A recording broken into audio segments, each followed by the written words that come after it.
You never walk into a marriage thinking you'll one day be planning its funeral. When I married Lauren, I believed I was the luckiest man alive. She was sharp, ambitious, beautiful in that timeless way, like someone who didn't just walk into rooms, but changed the temperature when she did. We met in college, and our life afterward felt like the kind of love story people envied. First jobs, first apartment, first house, then came the wedding, and for a while, it was everything I dreamed. But sometimes a dream doesn't end. It rots. I should have noticed the signs sooner. The way she started guarding her phone like it was a vault, the random late nights at work, the moments she seemed physically present but mentally 10 miles away. I told myself I was paranoid, that I was just overthinking things. She was stressed. Her job was demanding. We were drifting, but it was normal, right? The first real crack came on a Thursday. I remember because I had left my keys at home and came back early from work. She was in the kitchen, phone in hand, smiling in a way I hadn't seen in months. Not the kind of smile you give your husband. No, this one was different. It was giddy, stolen, intimate. When she noticed me, her entire body froze, then a forced laugh.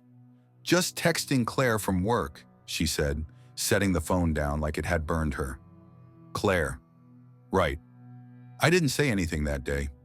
I nodded, kissed her cheek, said I had forgotten my keys and left.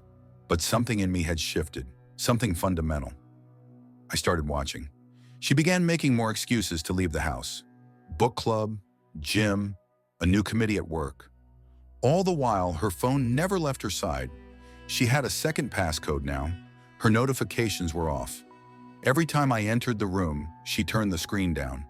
So I did what every desperate, half-broken man eventually does when he knows something is wrong but can't prove it. I looked. One night while she was in the shower, I opened her phone. She had forgotten to log out of her laptop. Messages, hundreds of them. Some deleted, others in a folder labeled, innocuously enough, archived notes. But there was nothing innocent about what I read. His name was Caleb. He was a friend from a conference. They had been supporting each other through stressful projects. Except his hands weren't on her spreadsheets. The messages were graphic, not just sexually, but emotionally. That's what gutted me the most. She told him things I hadn't heard in years, that he made her feel alive, that he made her laugh, that she missed him when they were apart. She never wrote those things about me, not anymore. I sat in the living room for hours that night, staring at the TV, volume off, heart on fire.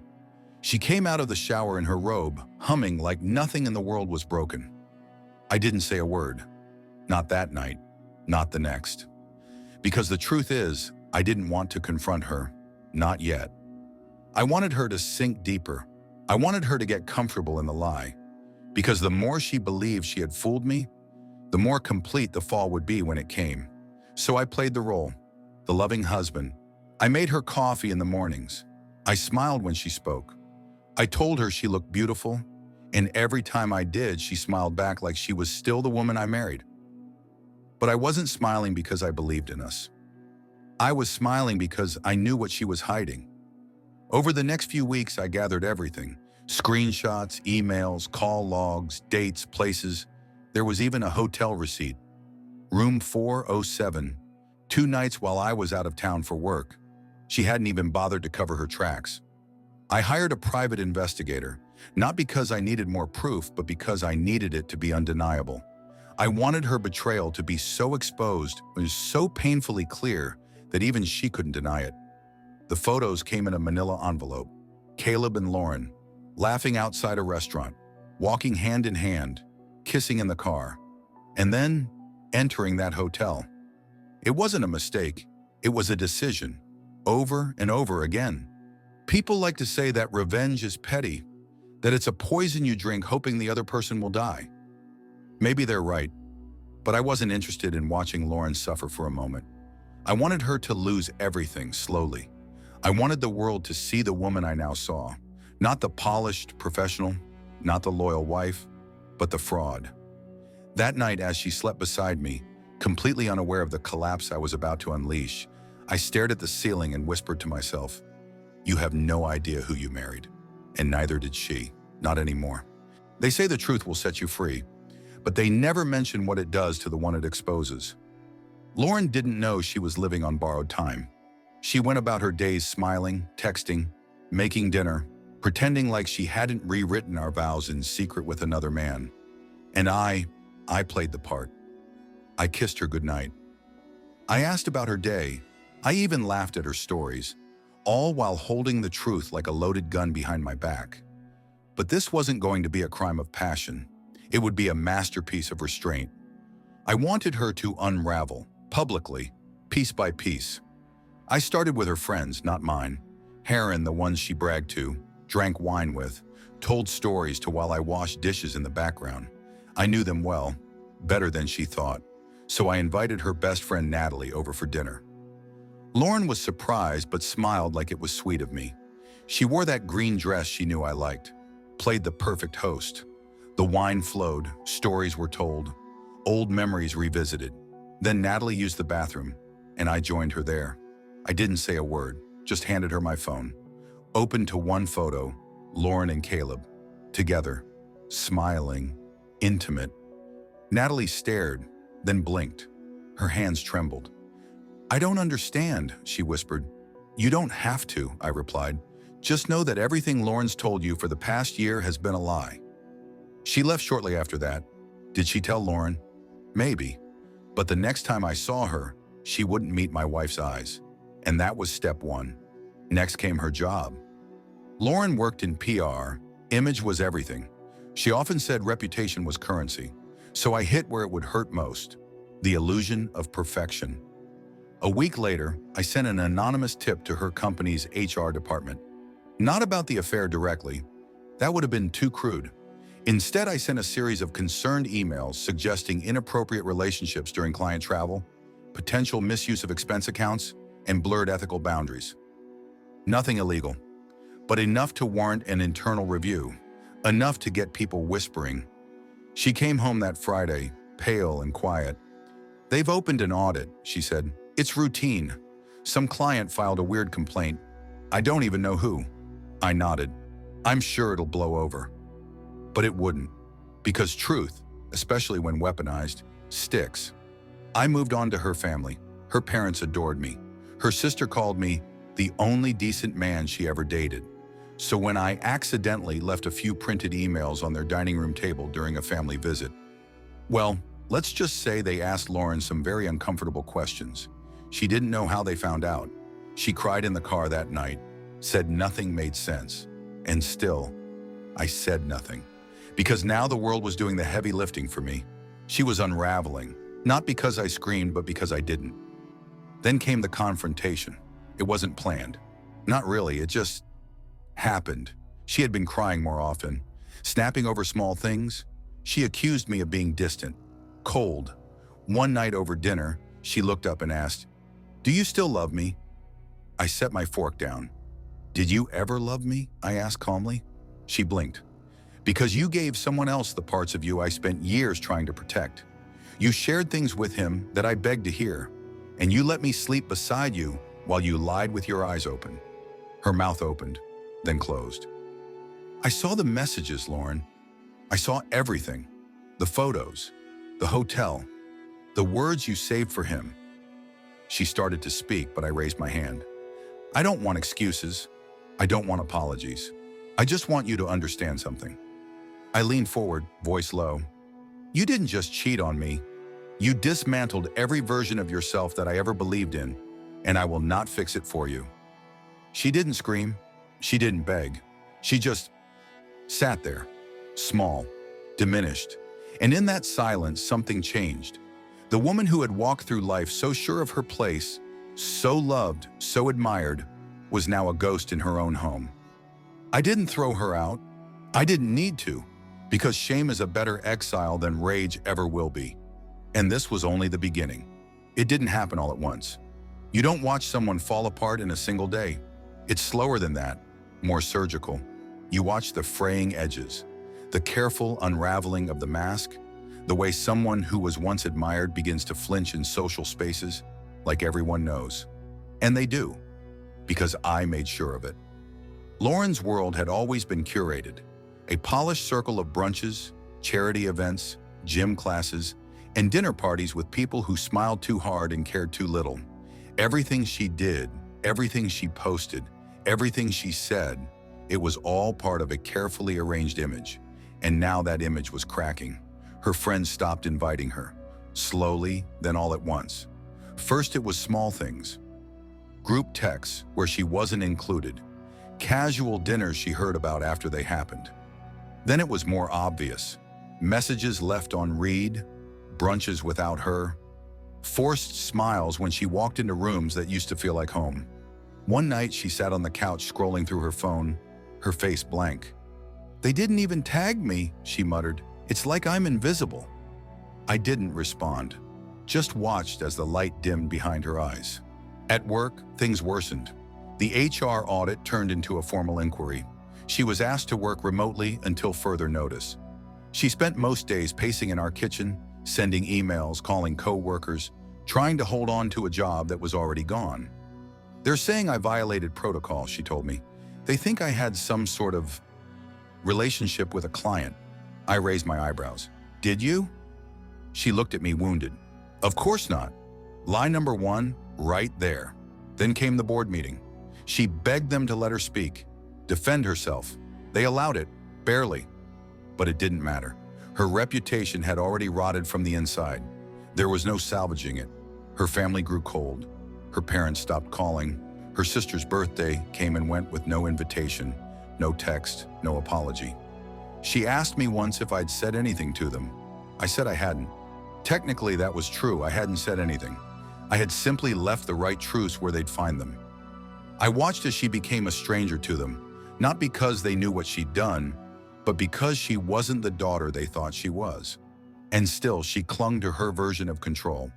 She tried to plan a dinner party, said it would fix things, said she needed to remind people who she was. She spent 3 days prepping, sent invitations, bought expensive wine, cleaned obsessively.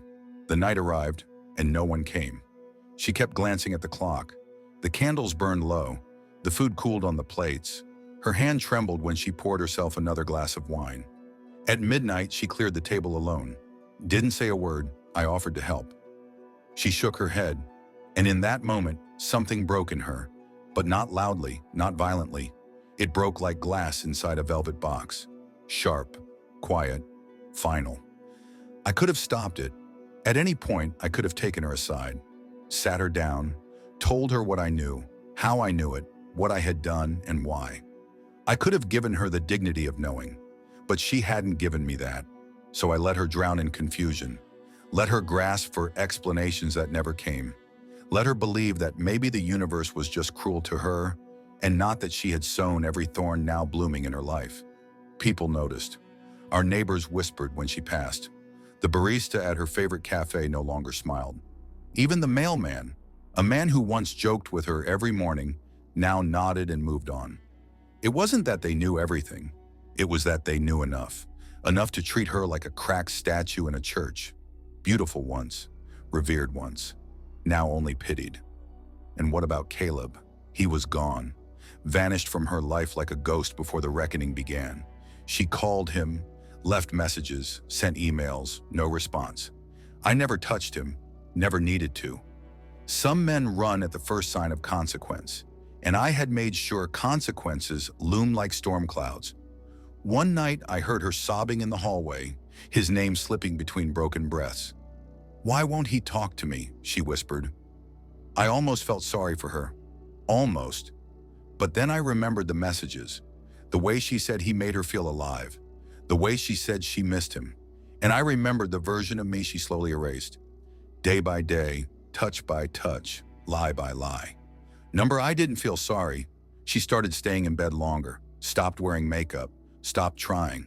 The woman who once curated every detail of her image now walked around in silence, eyes hollow, phone untouched. One morning I found her sitting on the edge of the bed, staring at nothing. "I don't know who I am anymore," she said, and for the first time I believed her. This wasn't revenge anymore. This was erosion, and every part of her that had once stood proud was now dust. By the end, there were no more fights, no more cold shoulders, No slammed doors, only silence. Not the kind that follows an argument, not the kind that begs for reconciliation. This was a heavier silence. Thick, final, absolute. The kind of silence that settles in when two people have nothing left to say, and one of them has already said everything without using a single word. Lauren didn't ask questions anymore. She didn't check her phone. She moved through the house like a ghost in a place she used to own. And I watched. There's a kind of revenge that leaves marks, bruises, broken windows, screaming. But the revenge I chose left no scars, just space. Cold, empty space between who she was and who she had become. I never raised my voice, never packed her bags, never made a dramatic scene, but I made her disappear. Not physically, socially, emotionally. She became a name people stopped mentioning, a face removed from photos, a presence no longer invited. She was erased, slowly, completely, and all I had to do was let the truth do its work. I kept the house. She slept in the guest room now. No door slams, no drama, just quiet separation. Like two strangers who accidentally rented the same Airbnb. Some nights I'd hear her crying, not sobbing, those had stopped months ago. These were dry, brittle tears, the kind that sound like something inside you is cracking, but there's nothing left to fall apart. I didn't check on her, and she never asked me to. She lost her job officially 3 weeks after the investigation. I came home and found her sitting at the kitchen table, a formal envelope in her hand, her expression blank. "They let me go," she said. I nodded. "I'm sorry," I lied. She didn't respond, just folded the letter back into the envelope and placed it next to her glass of wine. Her wine had become a constant. First a glass a night, then two. Now I couldn't tell if the bottle on the counter was from last night or this morning. She stopped answering calls, stopped leaving the house, stopped pretending. I told her she could stay as long as she needed. It wasn't kindness, it was precise. She wasn't ready to go, and I wasn't ready for her to escape the consequence. One afternoon, I left a photo album on the dining table. Our wedding day, our first apartment, a selfie in front of the Grand Canyon. She didn't touch it for hours. Then I walked into the kitchen and saw her standing over it, staring at the page with our vows printed inside. "You really loved me," she whispered. I nodded. "I still do," I said, and I meant it. Not in the romantic way, not anymore.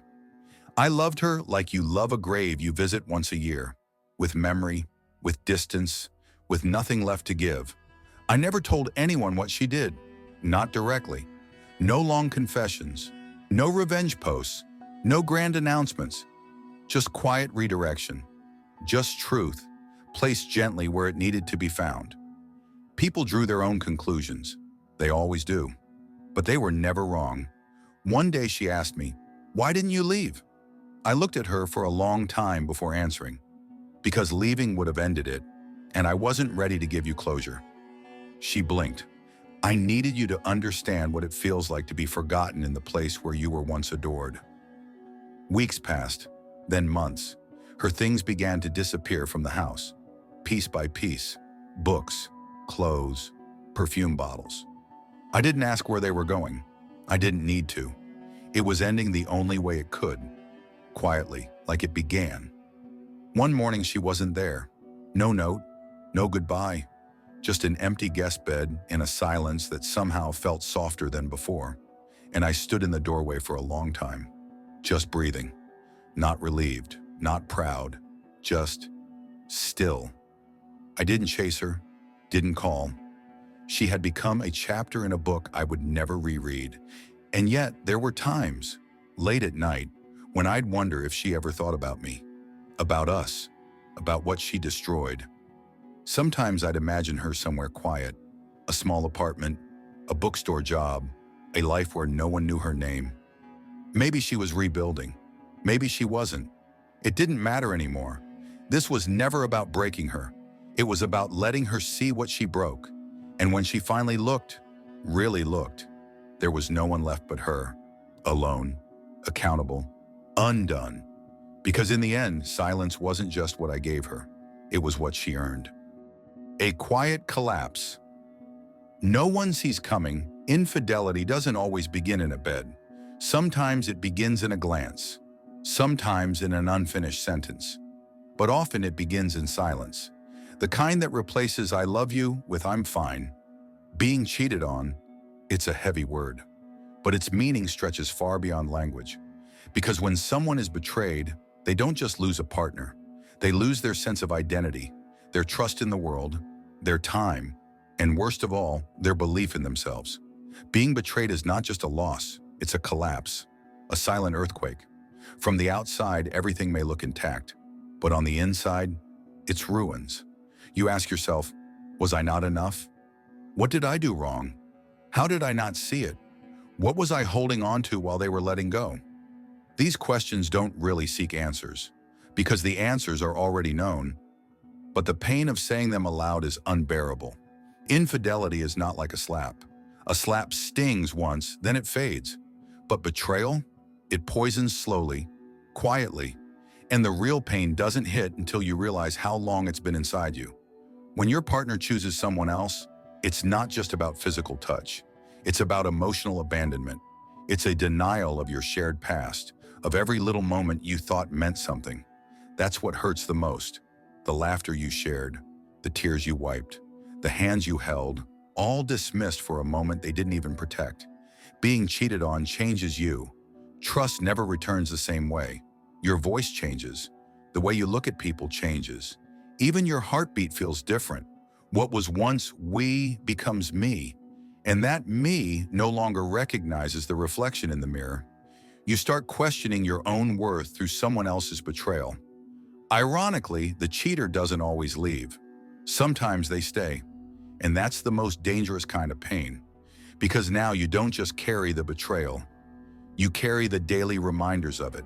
Every coffee they drink, every phone buzz, every late return home. Nothing is innocent anymore. And silence, once peaceful, becomes a scream you can't mute. You go to sleep next to someone while grieving the version of them that no longer exists. And then what?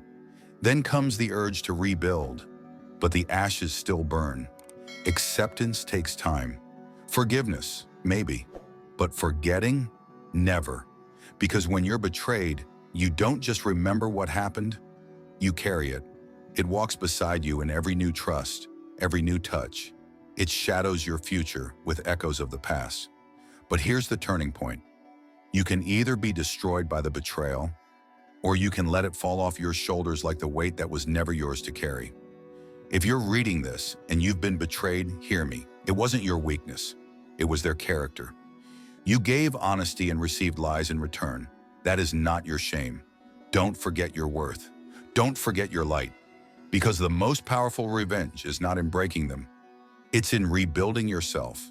And sometimes, the greatest victory isn't in walking away. It's in never looking back. Infidelity can be the end, but it can also be a beginning.